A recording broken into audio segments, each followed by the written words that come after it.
Tovushlar orasidagi masofani aniqlashda intervallar musiqada asosiy tushunchalardandir. Ular kuy va garmoniyani tuzilishda muhim o'rin egallab, musiqiy fikrni boyitadi. Har bir interval o'ziga xos jarangga ega bo'lib, musiqiy obraz va kayfiyatni yaratishda muhim ahamiyat kasb etadi. Interval ikki tovushning balandlik bo'yicha uyg'unlashuvidir. Interval tovushlar birin-ketin chalinsa melodik interval, bir vaqtning o'zida chalinsa garmonik intervalni hosil qiladi. Intervalning pastki tovushi interval asosi, yuqori tovushi esa intervalning cho'qqisi deb yuritiladi. Intervallar pastdan yuqoriga qarab o'qiladi.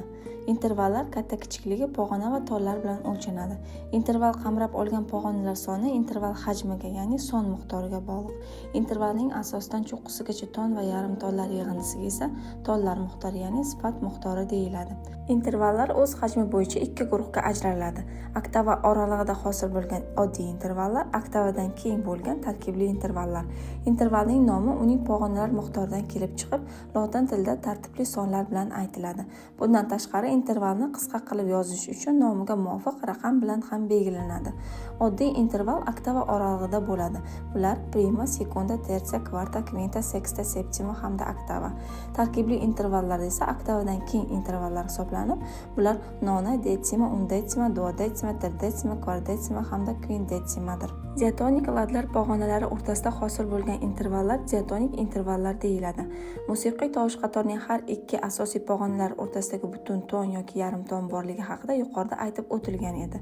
Ikkita intervalning pog'onalar miqdori bir xil bo'lsa ham, tonlar yig'indisi bo'yicha, ya'ni jarangi bo'yicha bir-biriga o'xshamasligi mumkin. Intervalni aniqroq atash uchun yana bir qancha atamalar kerak. Bular sof, katta, kichik, orttirilgan hamda kamaytirilgan. Sof intervallar guruhiga prima, kvarta, kvinta va oktava hamda undetsima, duodetsima, kvintetsima intervallari kiradi. Katta va kichik intervallar esa sekunda, tersa, seksta va septima hamda nona, detsima, tridetsima hamda kvardetsima intervallaridir.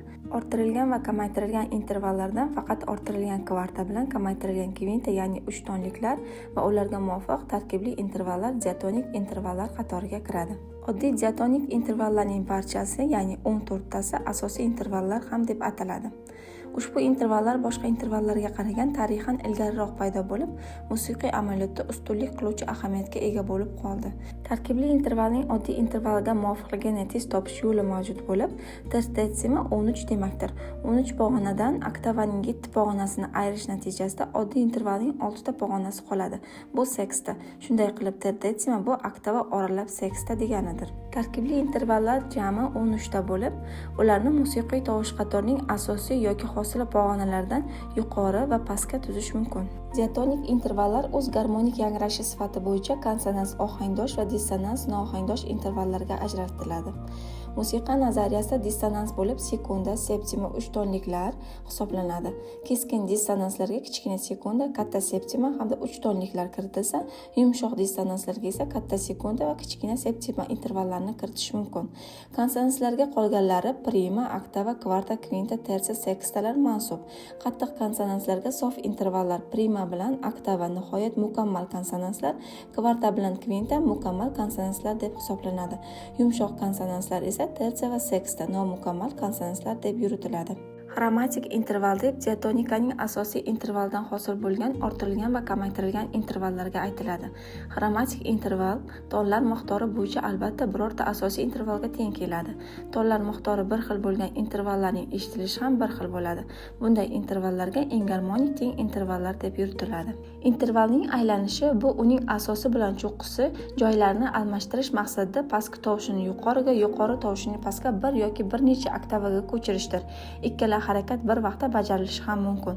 Natijada dastlabki intervalning aylanmasi deb aytiladigan yangi interval hosil bo'ladi. Interval aylanishda sifatlar o'zgarishi quyidagicha: sof intervalga aylanadi, katta interval kichikka, kichik kattaga, orttirilgan kamaytirilgan esa orttirilgan intervallarga aytiladi.